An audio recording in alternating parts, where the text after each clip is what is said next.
영상의 구성입니다.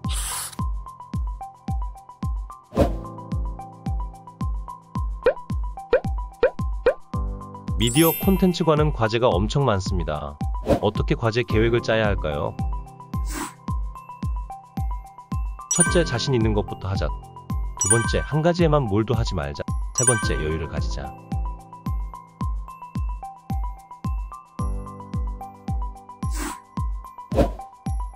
예를 들어 저는 편집 디자인 과제가 자신 있었습니다. 그렇기 때문에 편집 디자인 과제를 먼저 시작했습니다. 과제가 끝나면 그만큼 여유 시간이 생기는 거니까요. 그 여유 시간을 더 투자하여 영상 편집에 투자하였습니다. 그 결과 더 높은 성적을 얻을 수 있었습니다. 아이디어는 언제 어디서 떠오를지 모릅니다.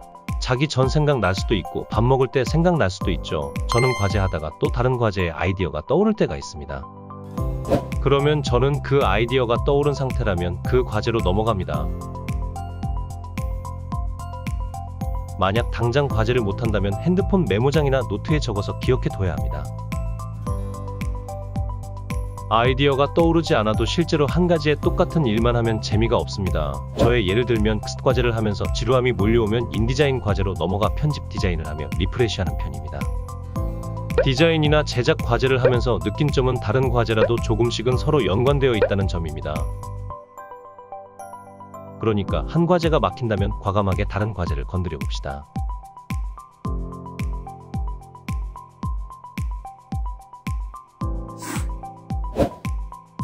사실 과제는 알다시피 시간과의 싸움입니다. 솔직히 그런 와중에 여유를 가진다는 게 쉽지 않습니다. 저는 과제를 할 때 당근과 채찍 전략을 사용합니다.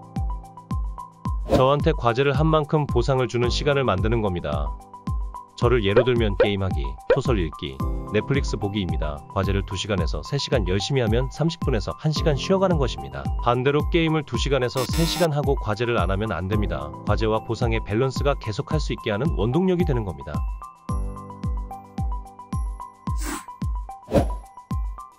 가장 중요한 건 뻔하지만 성실함과 하고자 하는 마음가짐입니다. 이 둘을 바탕으로 저는 이렇게 과제 계획을 했습니다.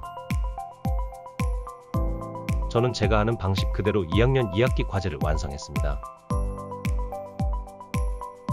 그리고 그만큼 성적도 준수하게 나왔으니 한번 해보는 건 어떨까요?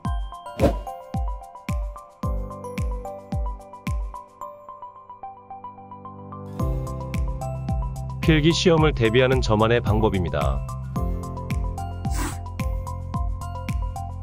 첫째, 정리하자. 둘째, 반복하자. 셋째, 설명하자.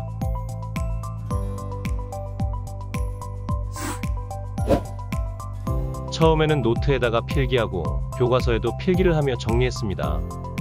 그러나 범위가 넓은 과목일 때에는 하나의 챕터마다 넘겨서 찾으며 암기하니 공부하는 게 효율이 떨어졌습니다.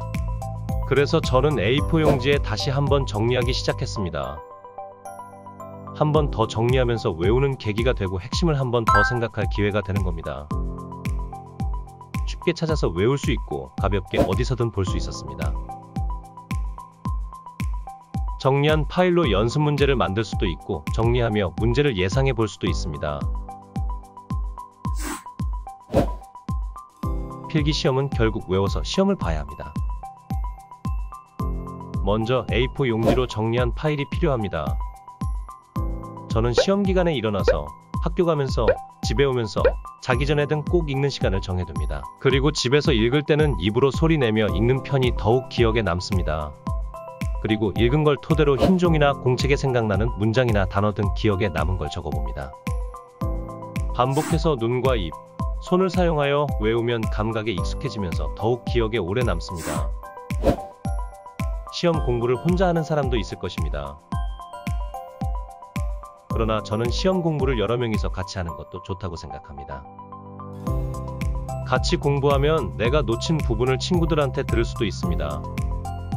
그러면서 내가 공부하며 정리한 걸 자연스럽게 친구들에게 설명해보는 겁니다. 자연스럽게 머릿속에 기억이 남게 됩니다. 지금까지 이론 강의 시험 공부는 방금 말한 3가지 방법을 기본으로 공부했습니다. 그리고 성적도 만족스럽게 나왔습니다.